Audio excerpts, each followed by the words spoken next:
আসসালামু আলাইকুম। আশা করি সবাই ভালো আছেন, সুস্থ আছেন।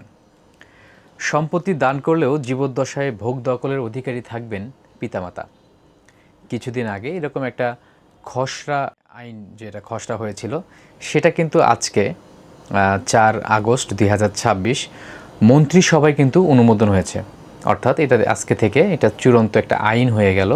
পিতামাতা যদি সন্তানকে সম্পত্তি দান করেন, লিখে দেন, এই পিতামাতা যতদিন বেঁচে থাকবেন ততদিন পর্যন্ত কিন্তু ওই সম্পত্তি ভোগ দখলের পূর্ণাঙ্গ অধিকারী হবেন পিতামাতা। আগে যেটা হতো, লিখে দেওয়ার পর সন্তানরা, কুলাঙ্গার সন্তান বলবো এটাকে, মানে কুলাঙ্গার সন্তান যারা পিতামাতাকে আর খোঁজ খবর নিতেন না, দেখতেন না, ভরণ পোষণ দিতেন না, বৃদ্ধাশ্রমে পাঠিয়ে দিতেন। এটা কিন্তু এখন আর হচ্ছে না। এর মানে এটাই না যে এই সম্পত্তিটা ওই পিতামাতা আবার যদি চাইলে বিক্রি করবেন, কাউকে দিবেন, এটাও কিন্তু আর সম্ভব না। হ্যাঁ, কখন সম্ভব?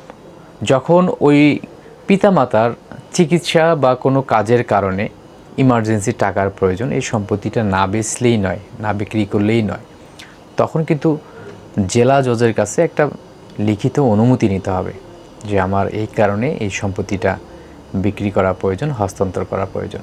সেক্ষেত্রে কিন্তু দুই পক্ষ, অর্থাৎ পিতামাতা যিনি দান করছেন এবং যিনি দান গ্রহণ করলেন সন্তান, এই দুই পক্ষরই কিন্তু তখন আলোচনা সাপেক্ষে অনুমতির প্রয়োজন হবে।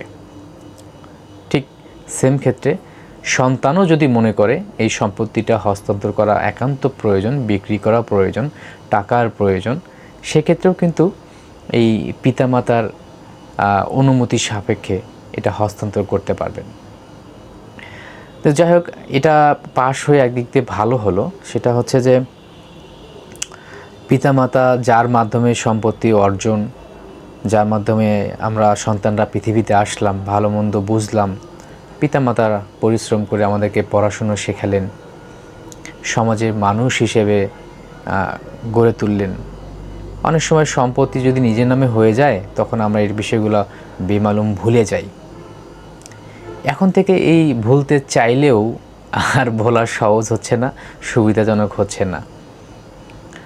তো ধন্যবাদ গণপ্রজাতন্ত্রী বাংলাদেশ সরকারকে এই ধরনের একটি আইনকে পাশ করার জন্য, যাতে পিতামাতা তাদের শেষ জীবন পর্যন্ত, শেষ সময়টা সন্তানদের ভালোবাসা, সন্তানদের দেখাশোনা এবং সন্তানরা তাদের খোঁজ খবর নেবেন। পিতামাতার খোঁজ খবর তো নিতেই হবে, কিন্তু সম্পত্তির জন্য হলেও আরও একটু বেশি করেই খোঁজ নিতে হবে। তো সবাই ভালো থাকবেন, সুস্থ থাকবেন। আসসালামু আলাইকুম।